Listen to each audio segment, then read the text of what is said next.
Again, I am in amazement, again, how the readings match the events of a particular time in our faith. There's been a lot of controversy about the letter to the United States bishops given by Pope Francis regarding immigration, which a lot of people always talk about, Father, don't get involved in politics. Well, Pope Francis just did. And sometimes it's what we call social justice issues within the Catholic Church. Now, what is it about immigration and how does it tie to this passage? Okay. How it ties to the passage, I'll get to in a moment. But I'd like to reference church teaching. I'm not going to give you my own opinion here, as you always hear me say. I'm not going to criticize any particular bishops or offices or anything. I'm just going to give you what the church teaches. And we're going to reference encyclical, Thomas Aquinas, who's really the foundation of our teaching. But I start with Bishop Burbidge outside of D.C. in the Arlington area, who said the church does not support open borders, but rather, quote, a common sense approach where the duty to care for the stranger is practiced in harmony with the duty to care for the nation. He states flat out, open borders is not church teaching, just, unconditional open borders. Let's go to the Catechism. Catechism 2241. Immigrants are obliged to respect with gratitude the material and spiritual heritage of the country that receives them, to obey its laws. This is in the Catechism. And to assist in carrying civic burdens. Now, yes, as a church and Christians, the needy are entitled to our help. They have a right to that. But not to use illegal means to obtain that help. Father, how dare you say that? Kind of appears the letter scolding the United States appeared to say that. Well, let's go back to the Catechism, 2241. Political authorities, so this would be our president, for the sake of the common good for which they are responsible, may make the exercise of the right to immigrate subject to various juridical conditions. That means the law. These conditions would entail that some people are not permitted to immigrate into a country, and if they do so anyway illegally, they may face legal punishment, including being deported. Now, that last part is not specifically mentioned in the Catechism. It's a commentary, but nonetheless, the point is made. The issue of immigration was discussed prior to Vatican II. Did you know this? Yes, it was. But without any teaching that deportation and deporting those who had illegally entered a country was intrinsically evil. Never, ever prior to Vatican II was there any mention by the church that deporting those who entered a country illegally was evil. Never, ever, ever mentioned.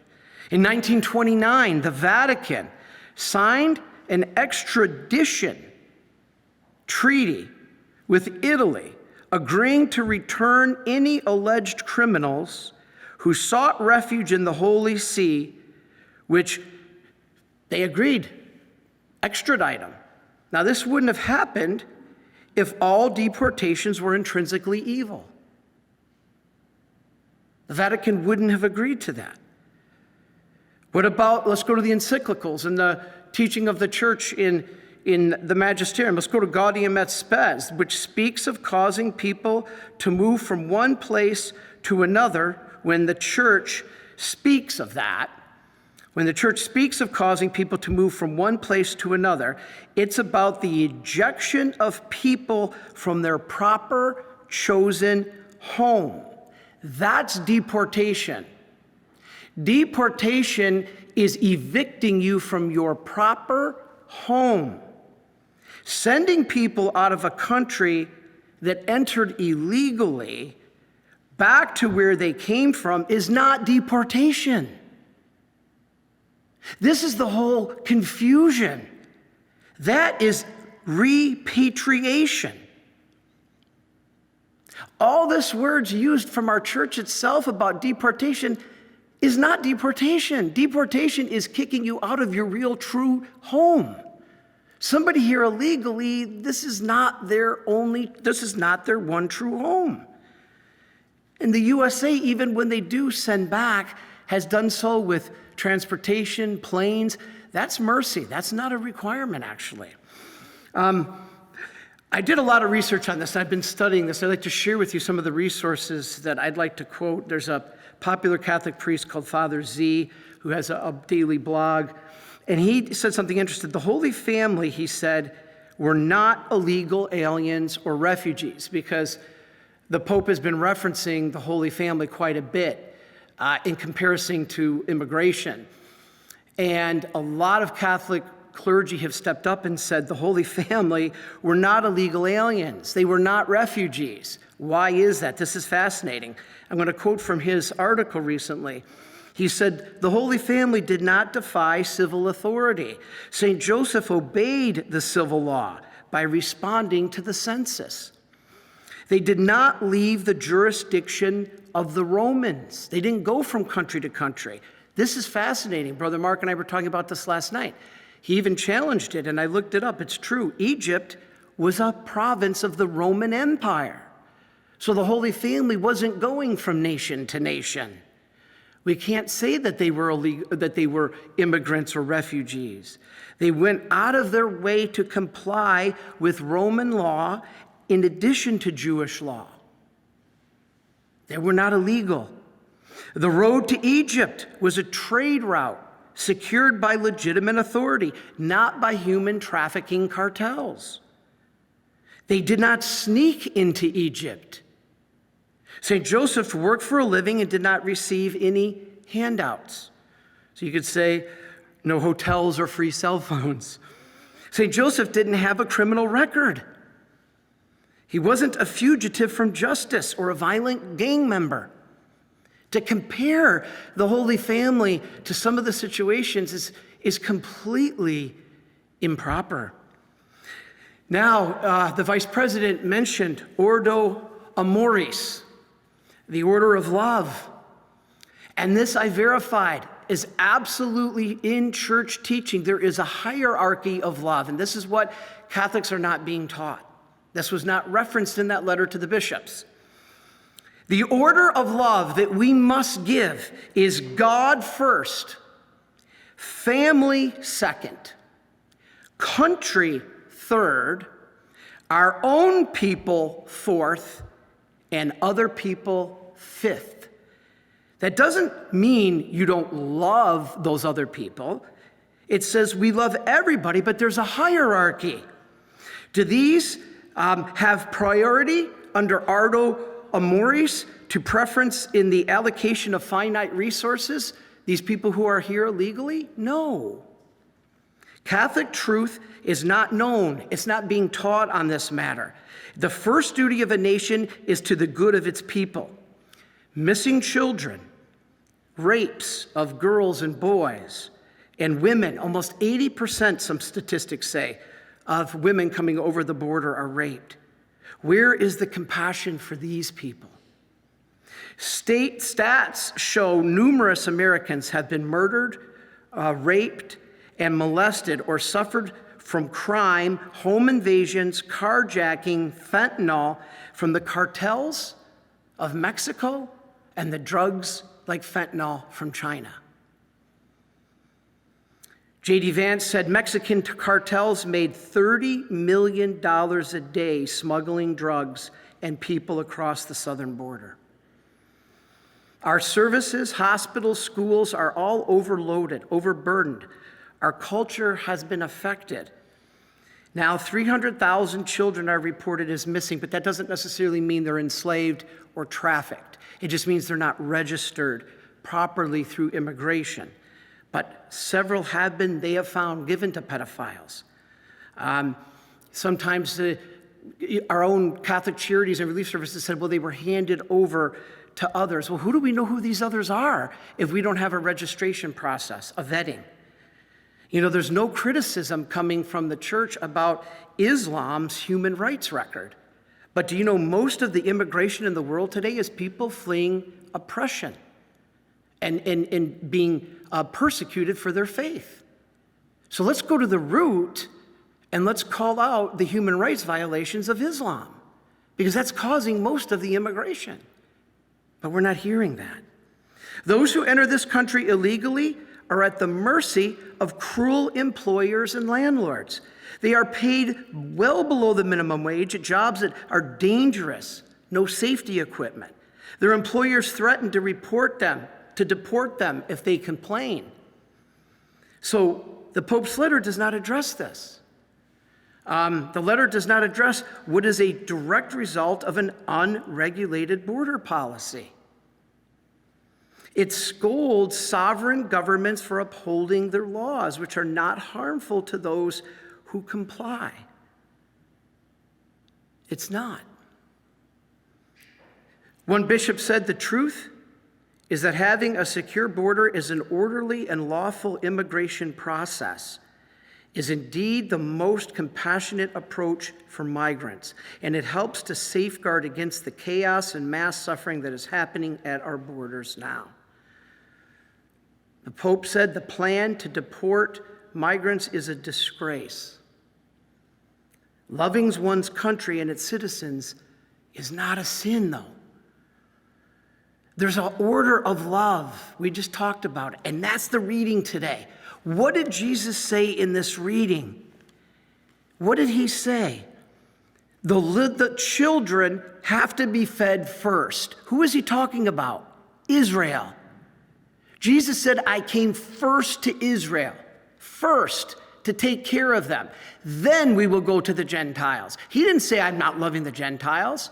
He says, I came to Israel first. Let them be fed first, for it is not right to take the food of the children and throw it to the dogs. He meant the Gentiles. But then she said, sir, even the dogs or the Gentiles under the table have the right to eat the children's scraps. And he said, you know what? You're right. He didn't say we're not going to feed them or take care of them. He says there's a hierarchy of love. That's ordo amoris. And so this is something to deport the in fact, it's interesting because the chastisement about the immigration policy here in the United States that is trying to be enforced. Do you know the Vatican has a wall? Yeah, there's a lot of crime nearby. They have a great big wall. No one enters the Vatican without proper permission and paperwork. I find that interesting. The Pope said we must not have walls, but instead bridges. And he said walls instead of bridges is evil. But yet there is a wall at the Vatican. Then the Vatican fines and imprisons those who enter the Vatican City illegally. They just published this update a few weeks ago. Every sovereign nation has a right to defend itself and to determine who comes into its country. The problem is, and we try to eliminate this is denationalization. That's a globalist policy. There needs to be a legal process. It's in the underworld right now. If registered, they are protected. We've always had immigration. My grandfather was born in what's today the Czech Republic. But when he came to Ellis Island, he was fully registered. It was done through a legal process. Now, if you don't do that, if somebody disappears, nobody knows it. Separation at the border is as much about separating children from traffickers, sex traffickers, as anything else. We have to know who their parents are and who they're given to. The USA has written laws. That is sovereignty. Jesus talks to St. Faustina about the sovereignty of nations. It's in the diary. How come that wasn't quoted? Who is defending these people at the border? John Paul II himself said illegal immigration should be prevented. There's a great article online by this S.D. Wright But what does the Catholic Church actually teach about immigration? He asked the question, is the state morally obligated to welcome all foreigners without condition? Does the church teaching require open borders? And if so, at what cost? To the nation, its people, and even to the immigrants themselves. No, he said, and this is a beautifully written article supported by many bishops. And he's going to go now to the writings of Thomas Aquinas. This is the foundation of our Catholic teaching, Thomas Aquinas. He also referenced social encyclicals of the 19th and 20th centuries by popes and the nature of civil society itself. Now, he says, far from mandating open borders or condemning all deportations, Catholic Church teaching is this. 1, the civil authority's primary duty is to the common good of its own people who form the household of the nation. Again, remember, God, family, nation, those inside and then those outside.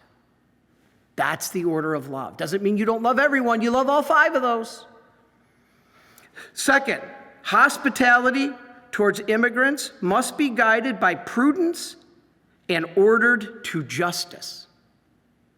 3, unchecked immigration can undermine civil society, exploit both native workers and migrants, and serve the interests of globalism at the expense of the common good. Thomas Aquinas says foreigners who wish to be admitted entirely to the fellowship and mode of worship of another nation, listen to this, should not be given the rights of that nation's citizens immediately. He says you should wait. Thomas Aquinas said this. Now, I'm not giving you my opinion. I know I'm going to get a lot of letters. Father, how dare you get political? I'm just simply commentating on what letter has been received by our bishops and then what the Catholic Church teaches. Thomas Aquinas said they should be required to wait for several generations before their offspring were admitted to citizenship. Why was this? St. Thomas Aquinas immediately explains that it was because the immediate admission of foreigners to citizenship could lead to many dangers. If foreigners were allowed fully into the affairs of a nation as soon as they arrive, the second they arrive, many dangers might occur, since the foreigners may not have the common good firmly at heart yet. They may not understand it. Case in point, the Germanic Goths. In 376 AD, they were allowed to come into Rome as refugees. Soon, they all rose up in revolt, and they crushed the Roman Empire. That's unbelievable. They rose up in revolt and ultimately contributed to the fall of Rome. Civil authority must protect the common good of the nation, that of the people of the nation. The people have a legitimate right to exist as they are and to have this continuing existence protected. We spend millions for immigrants, but many of our own go without basic care. We're not saying you don't help people, but there's an order of love. Ordo amoris, order of love. We love them all. Cardinal Dulles, the Catholic bishop, individual deportations of undesirable aliens occur continually as a matter of national policy today. Mass deportations could perhaps be necessary for the sake of peace and security. Civil authority can justly restrict some civil rights of those who aren't members of the civil society. Illegal. Let's go back to the Catechism. Civil society has a right and duty to defend itself and the people of which it is constituted. Non-citizens don't have unconditional rights to reside, receive full benefits, or to automatically attain citizenship. This is manifested in the law of the Old Covenant and in the duties which are imposed in the New Testament. So to finish, sorry this is long, but I think us Catholics are not understanding the full church teaching. We're going to finish with the biggest one, the Bible. In 1 Timothy, Paul writes, "But if any man have not care of his own, and especially of those of his house, he hath denied the faith and is worse than an infidel." What would St. Paul say to a man who not only neglects his own or a country, but in fact invites outsiders into the household and focuses on them to the detriment of his own and endangers them? St. Thomas Aquinas commented on this, and he said, as Augustine says, "We can wish well to everyone, but those who are closer to us are regarded as our principals and consequently more worthy of love." I'm not saying that. That's Thomas Aquinas. If he does not observe the faith in regard to those to whom nature has given him, a nation would be its citizens, the result is that he will not observe it in regards to others. So I finish by saying those who advocate for extravagant immigration policies, hotels in the millions, cell phones, and many other benefits to illegal aliens and immigrants with whom they were not personally given but are here illegally at the expense of the actual citizens clearly come under St. Paul's condemnation.